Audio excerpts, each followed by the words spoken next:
Welcome back to the month of March. Traditionally, by this point in the month, the ISD would be letting out for spring break.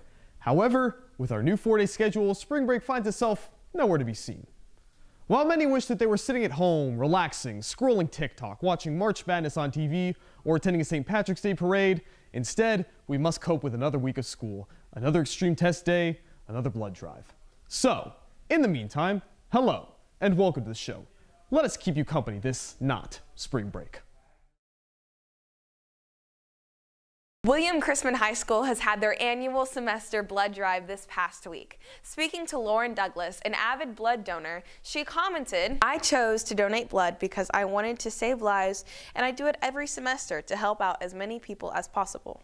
The American Red Cross is experiencing the lowest number of blood donors in over 20 years, making annual blood drives more and more valuable. Here is William Chrisman and what they have to say about blood donations. Right now we're actually facing a blood crisis, and so the importance of the blood drive is that people who are in accidents or face trauma where they need blood replacement, they can get that vital blood supply that they need from people who donate to our community. Because I think that it's important for everyone to put a little bit into their community so that we can help people who need help and are medically struggling. I think that it's often overlooked and people are scared of like the side effects of getting lightheaded or dizzy or passing out.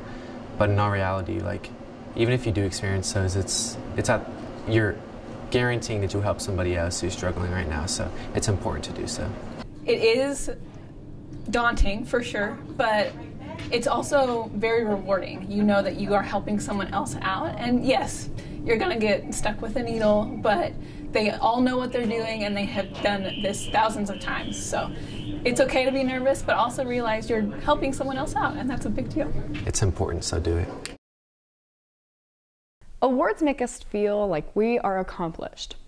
Sometimes people get awards that may seem minimal to us, but mean something so much more to them. Although Classified Employee of the Year is an award that doesn't leave people skeptical. Instead, it is one that is celebrated.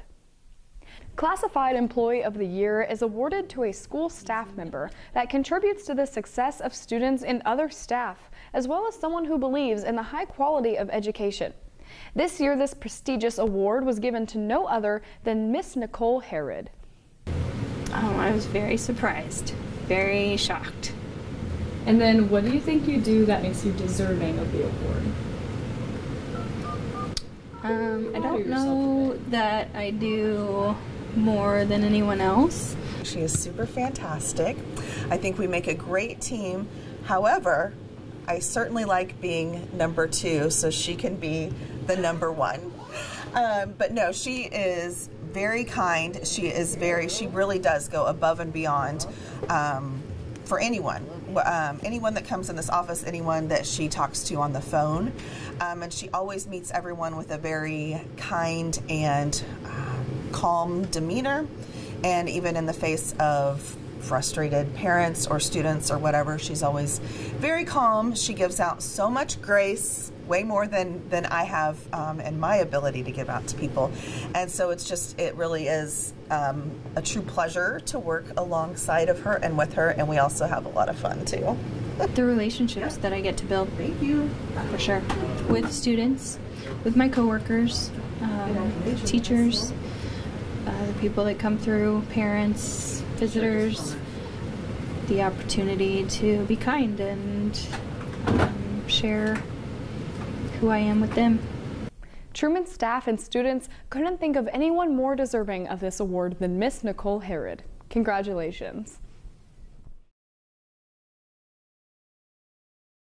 Havana syndrome refers to a series of unexplained health incidents reported primarily by U.S. and Canadian diplomats, with symptoms including cognitive impairment, headaches, vertigo, and hearing loss. The first cases were reported in Havana, Cuba in 2016, leading to speculation about potential sonic or apparently microwave attacks. The incidents have since been reported in other countries and cities, prompting investigations by various government agencies and scientific organizations. Initial hypotheses suggest the use of directed energy weapons or other covert technologies by foreign actors, but subsequent studies have cast doubt on these theories. Multiple studies and assessments have been conducted to determine the cause of Havana syndrome, with some suggesting psychological factors or psychosomatic reactions. In recent years, studies focused on radio frequency energy exposure have gained attention, although definite conclusions have not been reached. Various government reports and expert panels have weighed in on the issue, with conclusions ranging from potential radio frequency exposure to stress-induced psychogenic illness. The lack of concrete evidence and complex nature of the reported symptoms continue to fuel ongoing research and debate about Havana syndrome. In 2022, several major studies were published, and none found any evidence of involvement by a hostile power. In January of 2022, the Central Intelligence Agency issued an assessment concluding that the syndrome is not the result of a sustained global campaign by a hostile power. Foreign involvement was ruled out in 976 cases of the 1,000 reviewed.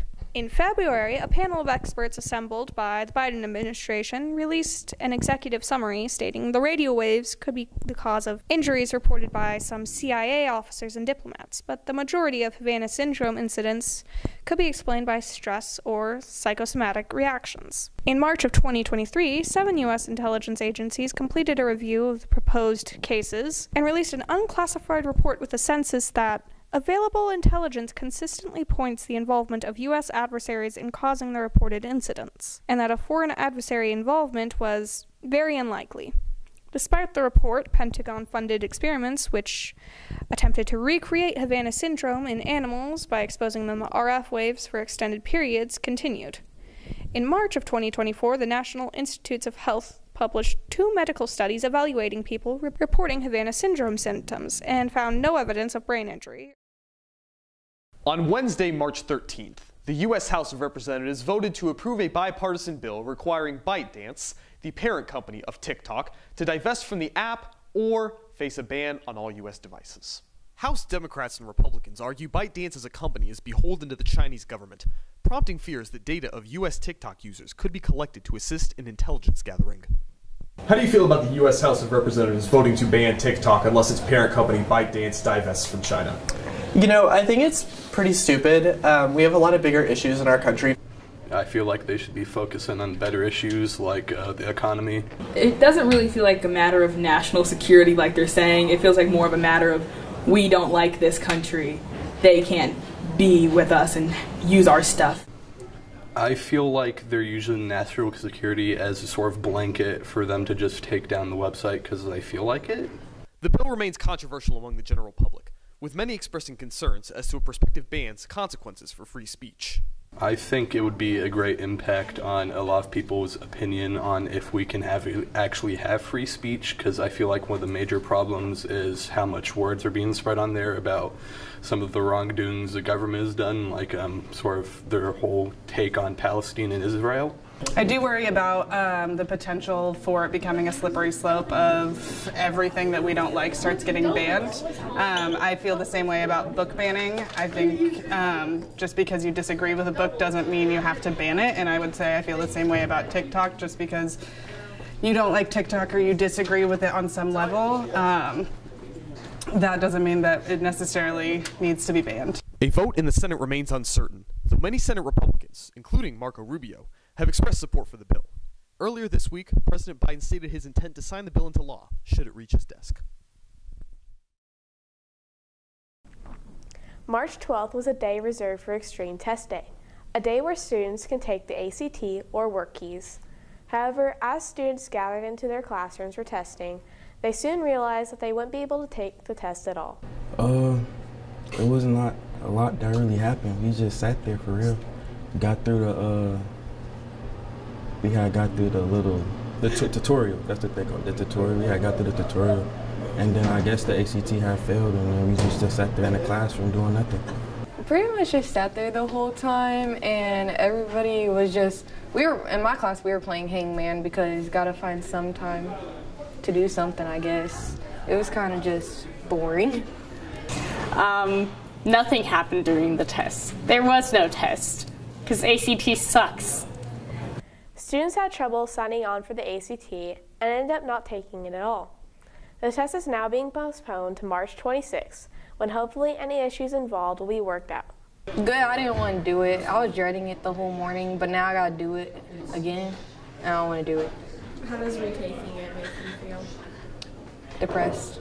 It feels really bad because I don't want to take the ACT. I'm not ready for it, really. Not gonna lie.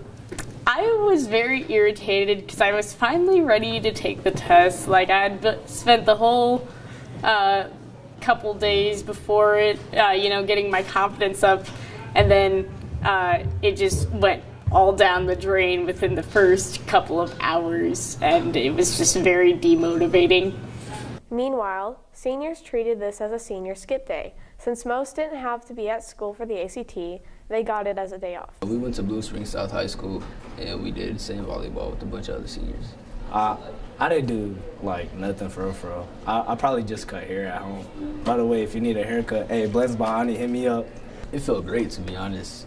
It just gave me too much of senioritis, though. It felt too good. I want to leave school now. It felt great. I got to chill at home, something like. Man, I really wish we could have talked about March Madness. I mean, I put it in the intro and everything.